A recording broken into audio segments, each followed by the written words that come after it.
So this is section 2 of chapter 8, and in this section we will discuss individual differences as confounding variables. All right, so we began discussing in the previous section one of the problems that arises from individual differences in a between-subject design. And that is that your treatment conditions in your study contain different individuals. And this can result in a situation where your treatment conditions differ systematically from one another. So this illustration depicts an example of this happening.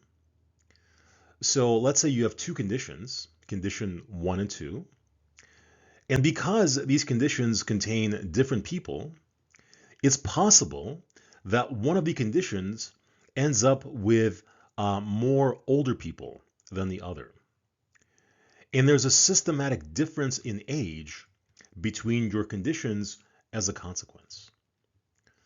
Now imagine your dependent variable is something like problem solving or conformity or life satisfaction.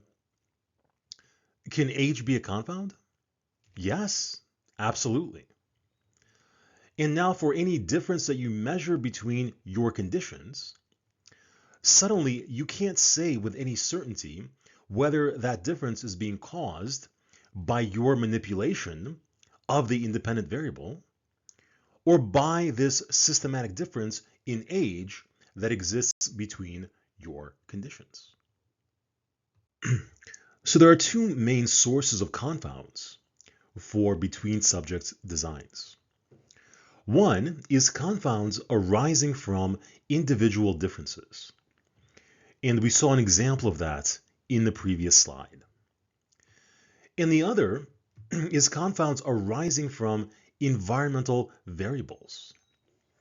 So if your treatment conditions are treated differently, if they are tested in different rooms or in different days of the week, and that difference is systematic between the two conditions, that can also be a confound. So imagine you have two treatment conditions, and the people in condition 1 are tested on Monday morning in a particular room, and when the weather happens to be rainy.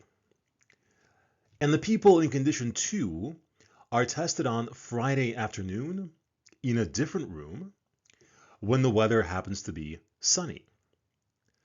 So in that situation, the room, the time of day, the day of week, and the weather can all be confounding variables because they differ systematically between your conditions.